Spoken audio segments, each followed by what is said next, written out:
मित्रों नमस्कार। आज हम बात करना चाहेंगे कि कई दफ़ा जवाब देने की बजाय चुप रहना ज़्यादा बढ़िया होता है, क्योंकि जवाब देने से और जो स्थिति है वो बिगड़ सकती है, ख़राब हो सकती है और चुप रहना एक अच्छा जवाब हो सकता है।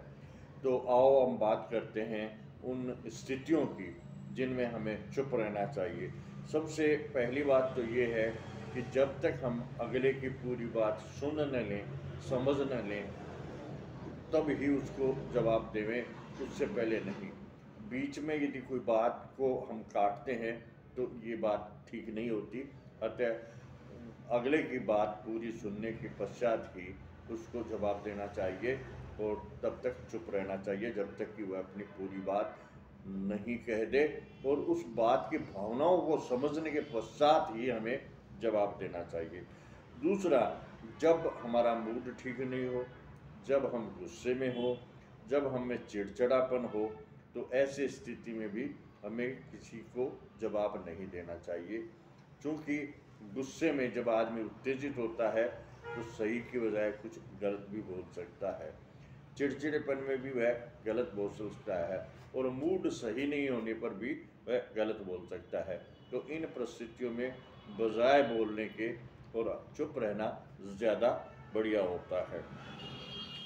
और तीसरी जो बात है वो ये है कि जब आपका कोई ख़ास आदमी चिल्ला चिल्ला के बोल रहा हो तो उस समय उसको चुप रह के जवाब देना चाहिए। तो यदि आप चुप रहेंगे तो वह स्वतः ही चुप हो जाएगा, और बराबर में आप चिल्लाएंगे ना तो आप दोनों की चिल्लाहट बढ़ के और झगड़े का रूप ले सकती है। तो इसलिए आपको ऐसी स्थिति में चुप रहना ही ज़्यादा फायदेमंद रहता है। जब सामने वाला चिल्ला रहा हो तो आप एकदम शांत हो जाइए, वह अपने आप शांत हो जाएगा। और जो चौथी बात है कि जब आपकी बातों से किसी को तकलीफ़ होती हो, किसी को खुशी के बजाय दुख होता हो, तो ऐसी स्थिति में आपको चुप रहना चाहिए। जैसे कि किसी का परीक्षा परिणाम आया है और वो फेल हो गया है, तो उसको पता है या नहीं है, लेकिन आपको बोल के नहीं कहना चाहिए कि या उसके फेल होने की सूचना उसको नहीं देनी चाहिए। पास होने की बधाई देना तो एक अच्छी बात है, लेकिन फेल होने की सूचना देना अच्छी बात नहीं है।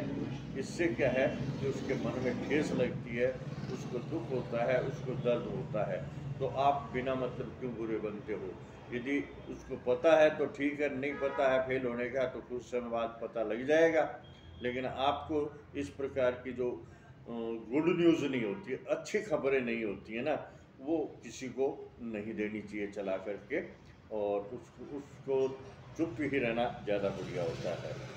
और जो पांचवी बात है वो है कि आपके रिश्तों में कहीं कटुता आती हो, ऐसी बात हो कि आपके बात कहने पर रिश्तों में कहीं कटुता आती हो, तो वहाँ आपको चुप रहना है कि देखो, ये रिश्ते बनना तो बहुत मुश्किल होता है, लेकिन टूटना बहुत आसान होता है। इसलिए बने हुए रिश्तों को बचाने के लिए भी आपको चुप रहना चाहिए। यदि सामने वाला आपको कुछ कह भी रहा है तो उस समय चुप रहिए, और बाद में समय देख करके जब वो सामान्य हो जाए उस समय आपको बड़े शालीन तरीके से जवाब दें तो आपको ज़्यादा ठीक रहेगा।